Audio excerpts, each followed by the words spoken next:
This is the Blairing Out with Eric Blair show at the Rainbow Bar and Grill in beautiful Hollywood, California to celebrate and honor Ronnie James Dio's 80th birthday and the release of Dio's debut masterpiece, Holy Diver, now remixed and remastered, here with former Lynch Mob vocalist ONI Logan. ONI, tell me about your relationship with Ronnie James Dio.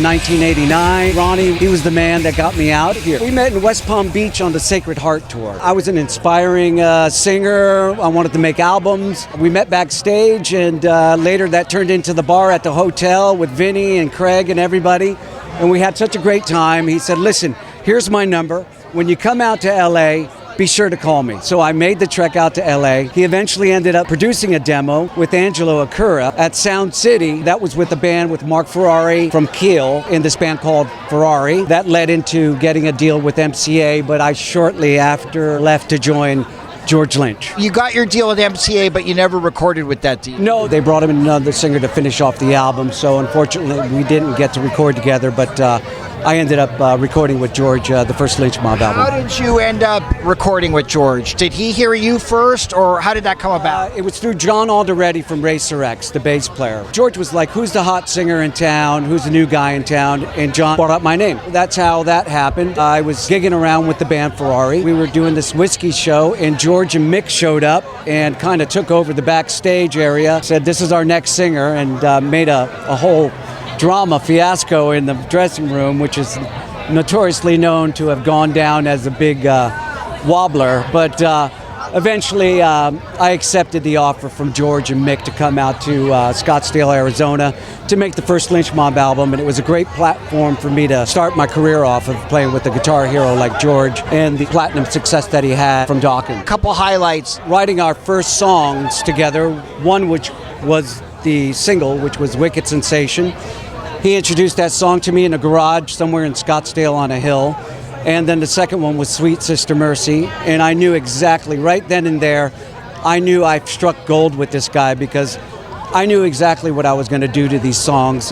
And those were the first two songs. That was a pivotal moment for me, as well as doing the videos for Wicked, doing the video for River of Love, playing Long Beach Arena with Alice in Chains opening up for us, wow. The young Alice in Chains. It was Lynch Mob, LA Guns, and then Ozzy and Mike Inez. That was his first big show. We were just texting a couple of days ago, remembering that, and that was like my biggest show, the Long Beach Arena.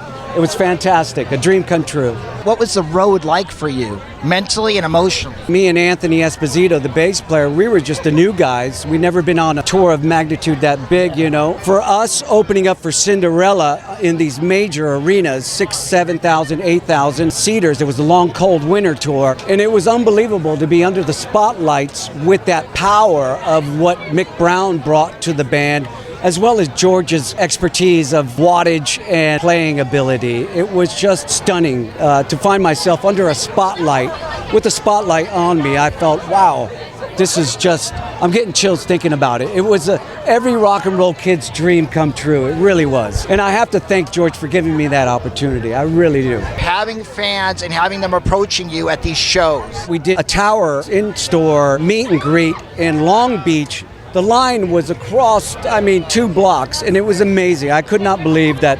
We did one in Miami.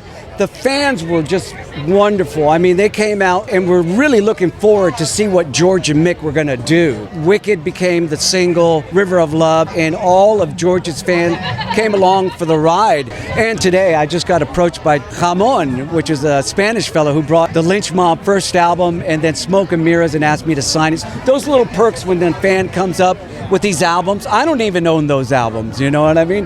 Where can I get them? Anyways, he had me sign them, so it's a great pleasure for me to do so and be involved with the fans still and say hello and have them say some nice words about the albums that we had done together. And then going back to Ronnie James Dio, That's amazing that he produced your first demo, man. The first demo, he got in the vocal booth with me, and I could not believe it was surreal. And he said, I want you to sing it this way, and he would interpret the way of the phrasing, and then he beat the hell out of me in that vocal booth. I know you can do it better, mate. I know you can do it better, mate. And after about 100 of those, he got the best vocal performance out of me that I think anybody has ever gotten out of me. He was the guy.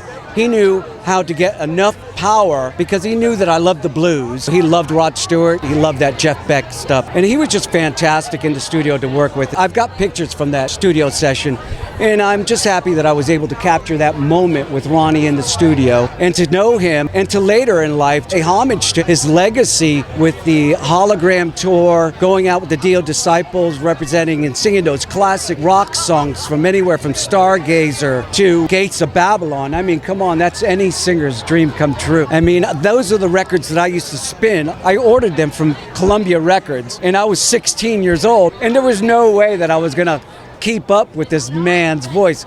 But he was the answer for me. When Zeppelin had taken a hiatus, I heard Rainbow. By chance, late hours on WSHE in Miami, Florida or something. And I had to have this album, and I had to know who this singer was. And that's how I became so floored and enamored by the voice of Ronnie James Dio, and playing that album over and over, Rainbow Rising and Long Live Rock and Roll. I would eventually get to the point where I could kind of keep up, but if you would have asked me 30 plus years later or 29 years later that I would be on stage representing this legend, there would have been no way in hell I would have ever imagined. So it's a great honor to represent Ronnie and be amongst the family, and being here at Ronnie's would have been 80th. Actually, there's a huge cake with his image on it that's going to come out that everybody's going to get a taste of. Your favorite song off Dio's Holy Diver Up? Gypsy's great. Shame on the Night. Don't Talk to Strangers. Well, obviously, everybody loves that. Everybody. It's so heavy. The sound of that recording, the chemistry between Jimmy Bob Bain, Vinny, Vivian, and Ronnie, of course. I mean, that sounded like a real band in playing live together. It was so stripped down. The musicianship was there, but ultimately the songwriting was there. And Ronnie was a craftsman as a songwriter. He really knew how to build a song. That album is just wonderful, a masterpiece. What inspired you to name your daughter Delilah? My Delilah. Da, da, da, da, da, da. No, Delilah, I just thought it was a wonderful, exotic name, and she's here tonight giving out the passes for the 80th Ronnie James Dio birthday bash. I can't be more than proud of her. She's turned into a lovely little lady. She's gorgeous, and thank you. Yes. Thank you. She's wonderful. She's the apple of my eye. You did well. Thank you, Eric. Oni, what are you up to now? Well, I've been in the studio writing for a solo recording. I've been writing with two brothers from San Diego, the Zolo brothers, and we've got a couple of songs that we've already cut, and it's sounding really good.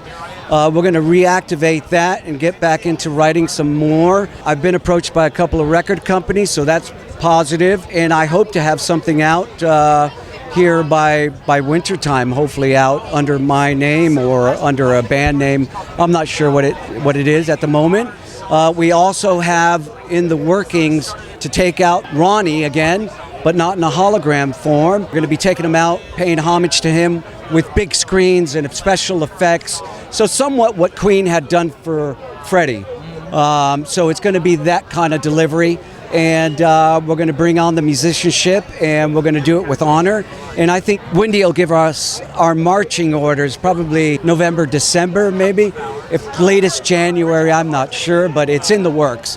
They're designing all the effects and all the images for that tour as we speak. Have you been approached by Frontiers? I haven't, although they have approached me to sing on a few projects. If I don't have anything to do with the writing, because I like to write lyrics and melodies, and that's where I come from. If the song's already written, I don't mind if it's a good song. Not to say that they didn't present good songs to me. It's just I'm not about that. I like to be part of the molding of it, chiseling at the peak, at the stone, from nothing into something. Work for hire, my arm could be twisted if it's the right amount of money, but I won't sing over. Oni Logan. Thank you, Eric. Larry Out with Eric Blair show with Oni Logan at the Rainbow for Dio's 80th birthday party. Peace out. The Blairing Out Show.